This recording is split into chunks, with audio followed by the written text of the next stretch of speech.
way back in the year 2024, there were rumblings about a new Arch Enemy album coming out. And the first few singles came out, and I was stoked. So here we are in the last week of March, and the Arch Enemy album is finally dropped. Was it worth the wait? Worth the hype? Spoiler alert. And then some. My review of Blood Dynasty. Next.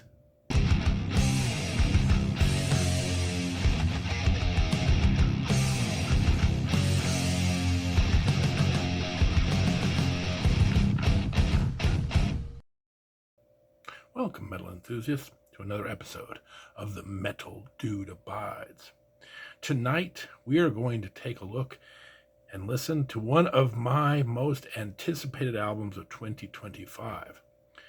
Arch Enemy has put out their 12th studio album, and I believe this is the 4th in the Alyssa White Glues era. And I've been eagerly anticipating this bad boy. So going back to, October, November of 2024, I started compiling my best songs and albums of 2024. And one of the things that I do is start listening to different songs of different artists. And it came across my radar, a couple of songs from the band Arch Enemy. The first one was a song called Dream Stealer, which I really liked, and started to realize that Arch Enemy was coming out with a new album. They followed that shortly up with Liars and Thieves, and spoiler alert, I like that one even a little bit more. If this album would have come out last year, those two songs in particular would have been considered for best song of the year in the top 50 for sure. I really loved those tracks. Well, fast forward a few months, and they put out a couple more singles, and the hype and my thirst for this album just kept growing and growing. Like, when's this album going to finally drop? Well, it finally dropped last Friday, and oh boy, was it worth the wait. So as our custom, I'm going to go through the entire album, track by track, and tell you what I think.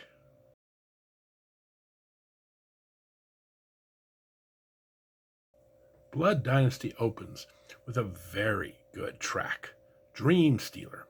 As I mentioned before, this was the very first single that they released to tease this upcoming album, and it is a great song. I love kind of that ominous, eerie beginning, kind of a storm blowing in, and this album is definitely a storm. It is really apropos. We go from this very ominous, stormy sounds to a very fast, aggressive sound on this one. I really like the way, the sophistication that they move in between the song and the chorus. It's really, they use the guitar very cleverly here in order to get to those clever hooks, but losing no speed, no aggression the whole time. And in fact, they use a guitar solo very late in the song to kind of usher in, if you will, a very frantic ending to the song. So as it starts out ominous, at the end of it, it's just frantic pace. It's just going to town, very fast, very aggressive, an absolute great opener to an album. And back to, again, hearing this single way back in 2024, this song really piqued my interest way back then, and seeing it now as the opener for this album, I thought was a very nice touch to get this album started in the right direction.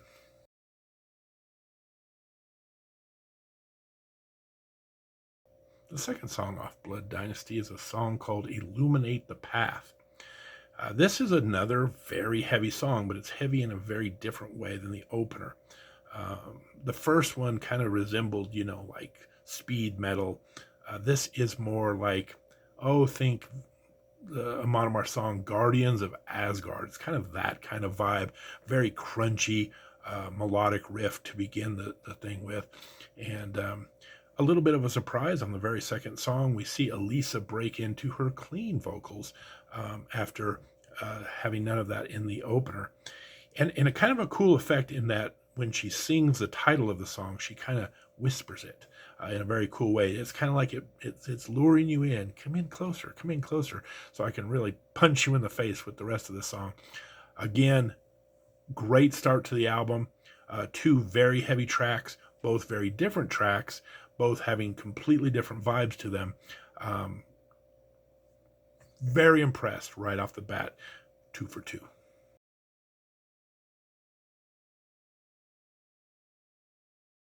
The third song on this album, March of the Miscreants, has some of the most intense, dirty vocals on the entire album. After having this beautiful, clean vocals from Alyssa on the last song, they go right into some of the most dirty, intense vocals ever, really showing off Alyssa's range here in contrast of these two songs.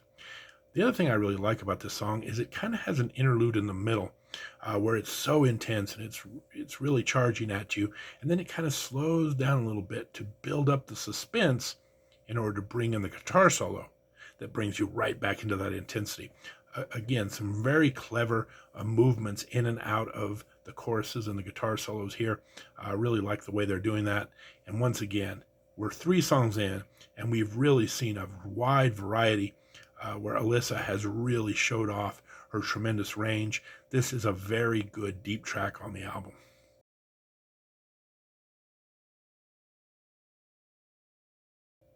The fourth song on Blood Dynasty is a song called A Million Suns. Now, on every album, I always try to point out my favorite songs on an album and my least favorite songs on an album, just because it gives you the idea of, it's not all, praise and glory. Here's the only kind of meh point of the album for me. They kind of slow it down here. It seems like it's a little bit paint by the numbers, if you will. Kind of like just follow the formula and get through this one. It's not a bad song. It's a very good mid-paced heavy metal song, but it doesn't do anything all that spectacular that grabs my attention either. I would say that it does have a very good guitar solo, as do all the songs on this album. Great guitar work, a lot of very great guitar solos throughout this entire album. The thing about Arch Enemy and a lot of the melodic death metal bands, they don't have those long extended solos, but they have very good, short, intense solos. They follow that formula here. Again, not a bad song, but my least favorite song on Blood Dynasty.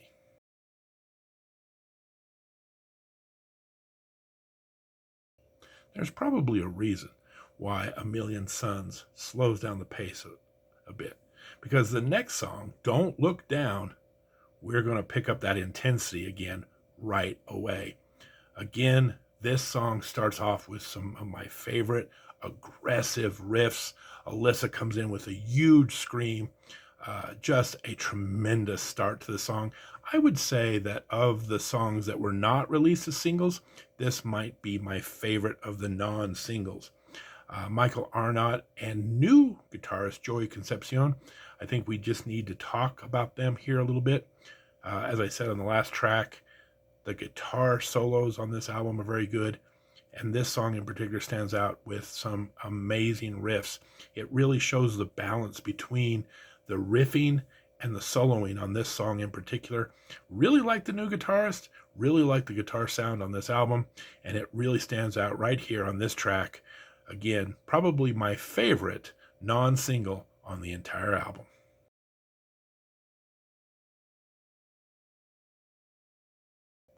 The next song, if you will, is really an intro into the title track.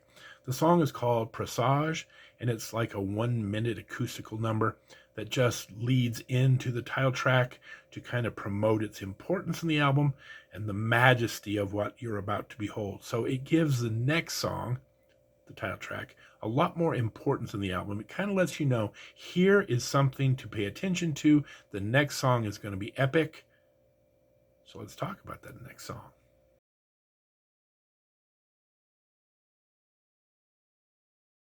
Ah, yes, the title track, Blood Dynasty. This is a tremendous song. This was the third single that they released prior to the album coming out, and it is an absolute banger. I do love this song. This song is really, if you like melodic death metal, We've talked about a little bit about this.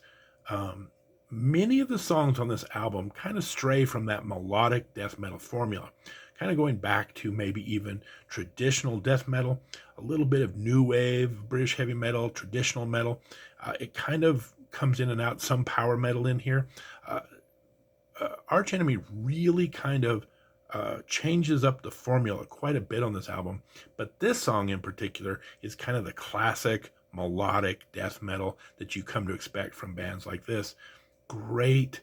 The melodic riff in this is so catchy, so beautiful, but it underlies, of course, a very heavy song. Blood Dynasty, uh, I will say, if you haven't figured this out by now, all of the singles that they released prior to this album are all very, very good. This one holds a particular place in my heart because, again, it holds true to the roots of melodic death metal, has a great melodic riff, and is a very heavy song. Great vocals, the whole works. If that's your jam, go right to the song. Do not skip go.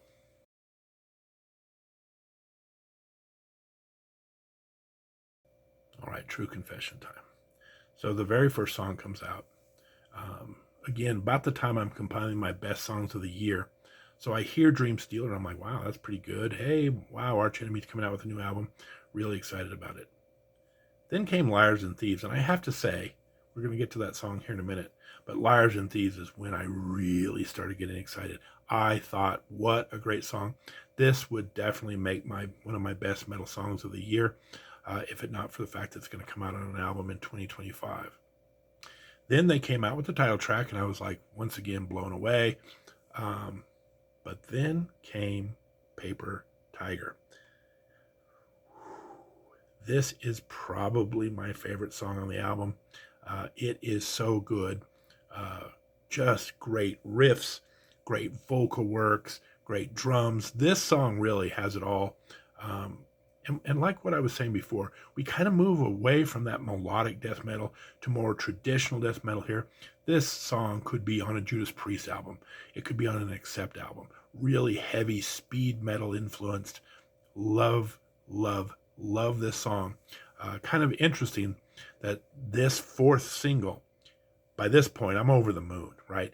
This is now become like, I can't wait for this album to come through. And even though there's some great songs I've discovered since the album dropped, I still think this is my favorite. If you want to just skip through everything and say, okay, what's the best song on this album? I would send you to this song, Paper Tiger. Absolute speed riffing, absolute power. Oh, love this song to death. If I'm going to tell you right now, when I put together my best songs of 2025, this bad boy right here is going to be a contender for sure.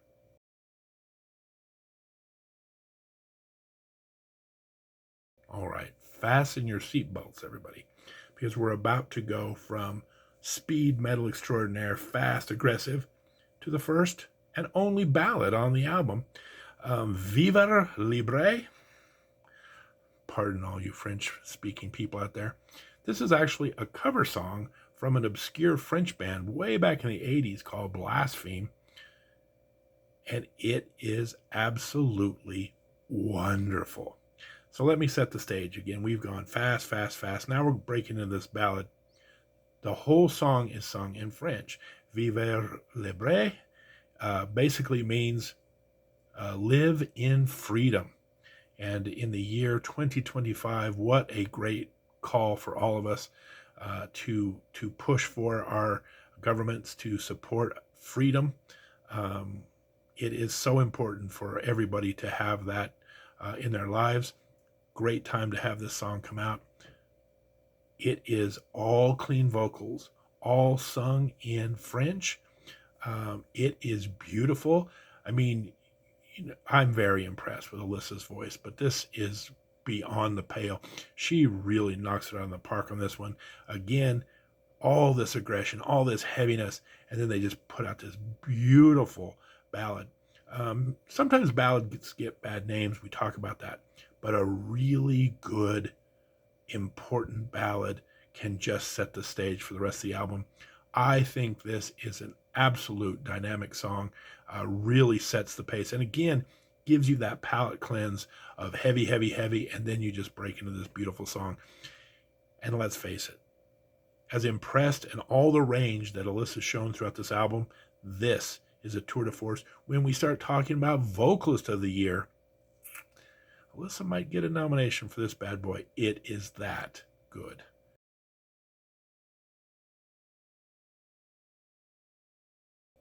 The next song, Pendulum, has a very tough job to do.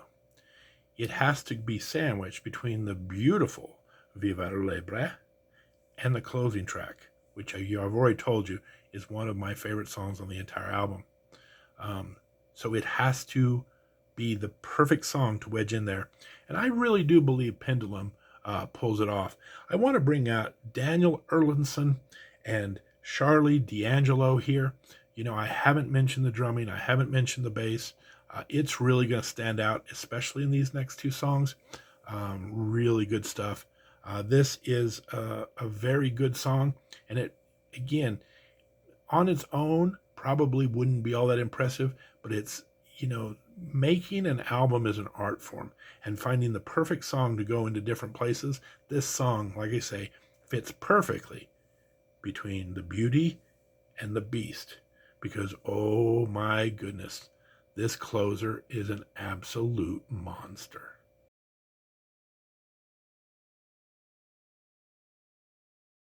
Something that's rarely done in modern metal is saving one of your best songs for the very end of the album. And here, Arch Enemy does just that. Liars and Thieves is how we're going to close this bad boy out. Oh, boy, do I love this song. I declared a couple of songs ago, Paper Tiger, probably my favorite song, but boy, I go back and forth with this one because they are both absolute bangers. Both of these songs will be absolutely considered for my best songs of the year of 2025. As I said a little earlier, I believe that when this song in particularly dropped, this is when my anticipation for this album just grew exponentially. This song absolutely rocks. The guitars are great. The drums are great. The vocals are great. This thing has it all.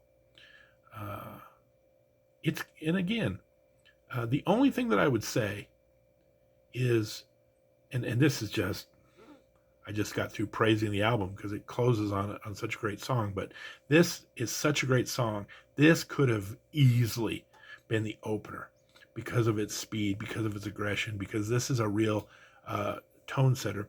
I think the reason they put it at the very end, though, is because while it's fast and it's aggressive, it has that epic feel too, and it's always great to end an album on a real epic. So yeah, it got the post number 10 slot here, but it is really good.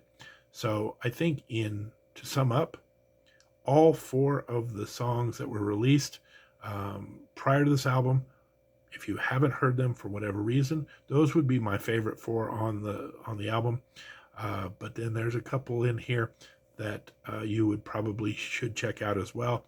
Overall, this album is fantastic. I've talked a lot about the songs, but let's be honest, this album is also right now being considered for Album of the Year, no doubt about it. Kind of funny.